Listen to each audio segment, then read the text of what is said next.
सुप्रभात प्रिय बच्चों। पिछले क्लास में शीर्षक पंच परमेश्वर के अंतर्गत पाठगत जो मौलिक बात थी उससे आपको अवगत कराया था। चूँकि आज ग्रीष्मावकाश के पश्चात हम लोगों का पहला क्लास है, इसलिए जो शीर्षक पंच परमेश्वर है उसकी अगर एक बार हम लोग पुनरावृत्ति कर लें तो अच्छी बात होगी। इस पाठ में लेखक ने किस प्रकार से पंचों की जो स्थितियां हैं उसको समाज, परिवार, राष्ट्र के अनुकूल रहने और बनाने की प्रेरणा दी। साथ ही साथ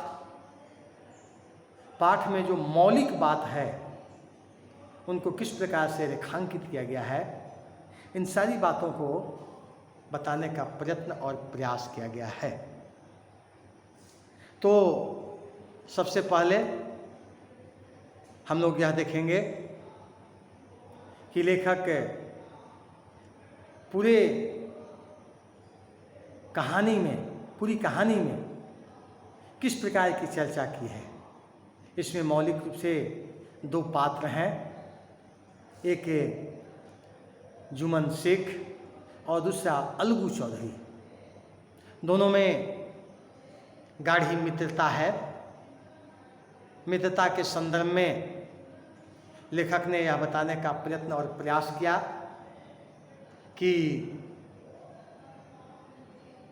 हमें मित्रता जाति, धर्म, वर्ग, वर्ण पर अवलंबित होकर नहीं बनाना और निभाना चाहिए, बल्कि मित्रता का एक आदर्श जो रूप है वह है हमारा विश्वास। अगर एक मित्र से दूसरे मित्र के प्रति विश्वास का भाव है तब तो किसी भी रूप में हम उसे सामान्य मित्रता की दर्जा दे सकते हैं। लेकिन अगर विश्वास हट जाता है, विश्वास खत्म हो जाती है, तो किसी भी रूप में मित्रता हमारी टिक नहीं पाती, बल्कि वह रेत की भांति पूर्ण रूप से बिखर जाती है। तो अलगू और जुमन जब कभी हज और तीर्थ के लिए जाते थे, एक दूसरे पर घर, गृहस्थी, परिवार सब कुछ छोड़कर जाते थे, और इसका आधार जाति, धर्म, वर्ग और वर्ण नहीं था, बल्कि एक मौलिक आधार था, वह था एक दूसरे पर विश्वास।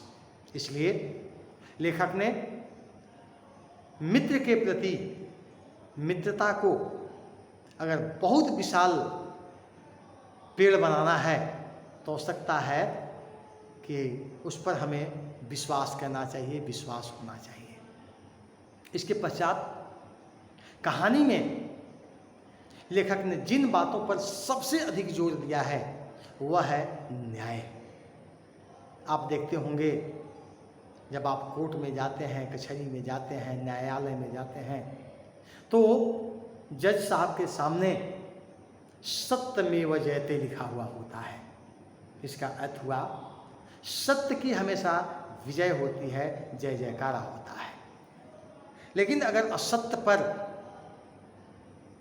कोई विजय मिल जाती है तो उसे टिक पाना, स्थिर रह पाना अच्छी बात कभी भी नहीं हो सकती।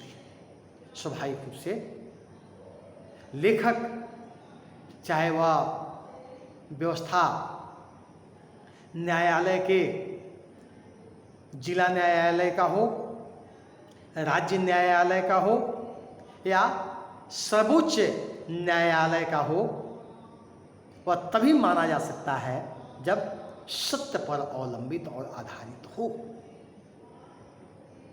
लेकिन प्रश्न उठता है कि हम कितने लोग जिला न्यायालय में, राज्य न्यायालय में या सर्वोच्च न्यायालय में जाते हैं।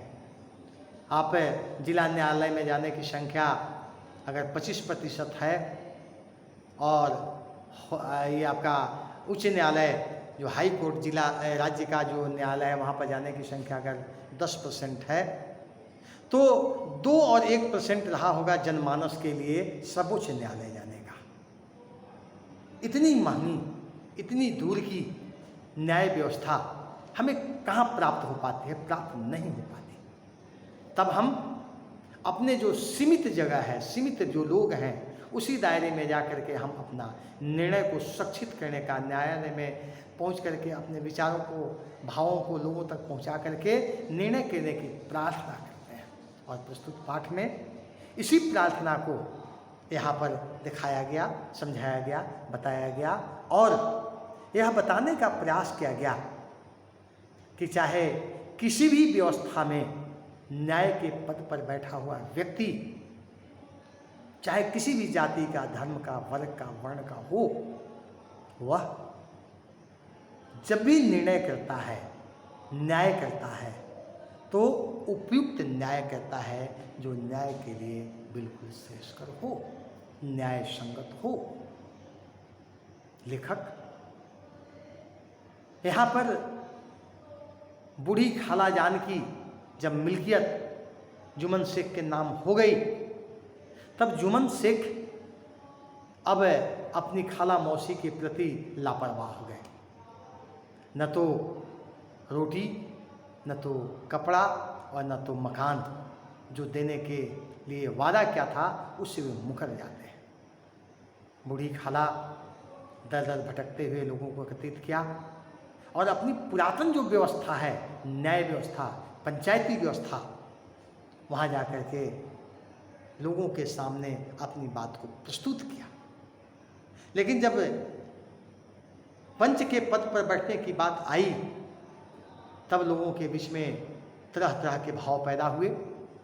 लेकिन खाला ने जुमन शेख के सबसे नज़दीकी मित्र अलगू चौधरी को बनाया और अलगू चौधरी ने जब न्याय की व्यवस्था प्रदान की, तब ऐसा निश्चित रूप से लगा कि पंच के पद पर बैठकर कोई व्यक्ति किसी का दोस्त हो सकता है और न किसी का दुश्मन, बल्कि उसकी वाणी खुदा की वाणी होती है और वह सही में न्याय के पद पर बैठकर एक मर्यादित न्याय से लोगों को लाभान्वित किया।